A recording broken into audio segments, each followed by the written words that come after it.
দাদা নমস্কার। দাদা নমস্কার। আপনি বাড়ি এখানে? আপনি কোন ধর্মের সম্প্রদায়ের লোক? তাই বলছি সনাতন ধর্ম না? তা আচ্ছা, এখানে এই গ্রামের নাম কি?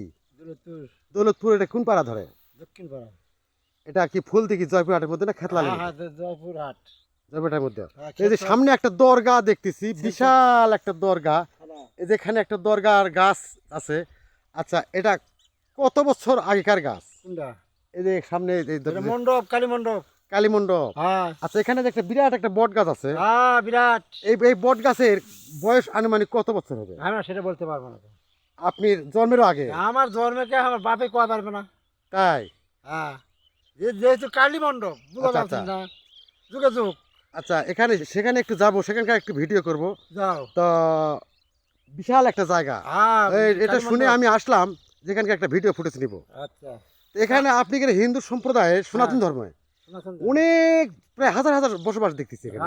এত হিন্দু সম্প্রদায়ের জনসংখ্যা আমাদের এলাকা তো নাই।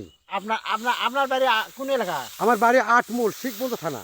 শিবগঞ্জ থানা? শাহ আলমের মন্ত্রী এলাকা। শিবগঞ্জ থানা তো আছে তো। হ্যাঁ, কোথায়? হিন্দু তো আছে, হিন্দু সম্প্রদায় আছে, কিন্তু এত হিন্দু সম্প্রদায়ের লোক নাই। আছে তো, বউ আছে না, এত নাই। আপনি কি গ্রামটা দেখলাম, বিশাল গ্রাম। ও হ্যাঁ, আমাদের দৌলতপুর এ পাড়া ও পাড়া 300 ঘর বসত। 300 ঘর না? আচ্ছা, আরেকটা কথা বলি, মাইন্ড করবেন না। এখানে যেহেতু বাংলাদেশ, কিছু মুসলমান সম্প্রদায়ের লোক আছে, আপনি কি হিন্দু সম্প্রদায়ের লোক আছে?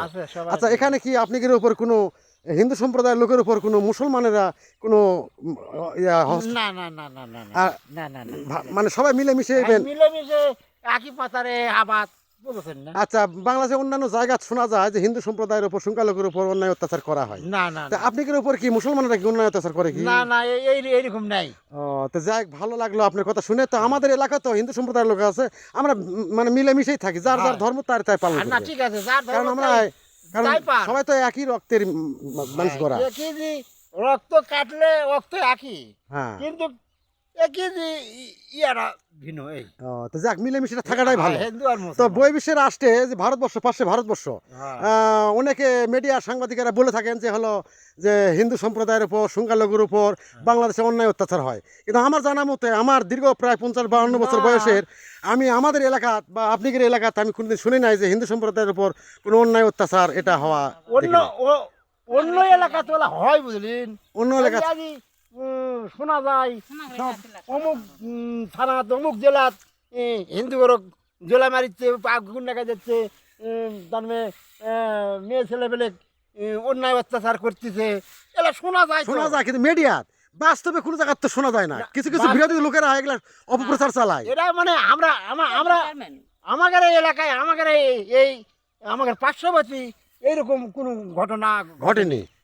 যাক, শুনে ভালো লাগলো। ধন্যবাদ দাদা, নমস্কার। নমস্কার, ভালো থাকেন। আচ্ছা, এই আমাদের এখানে যদি কোনো ইয়া হলো হনি, বুঝলেন, তাহলে এই গোটাল দেশ ভেসে গেল হনি।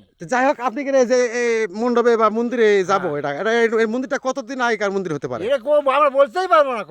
প্রায় 100 বছর, 200 বছর, 100 যুগে যুগে। আচ্ছা, ঠিক আছে, ভালো থাকেন। আমি আপনাকে এই যে সামনে যে বিশাল একটা দরগা আছে, আমি সেই দরগাতে আপনাদেরকে নিয়ে যাবো এবং সেই দরগাটার ফুটেজটা আমি দেখাবো। হ্যাঁ, আমি মুসলমান। আমার নাম তসলিম উদ্দিন, বাড়ি আটমূল, শিবগঞ্জ থানা। শিবগঞ্জ থানা। হ্যাঁ হ্যাঁ হ্যাঁ।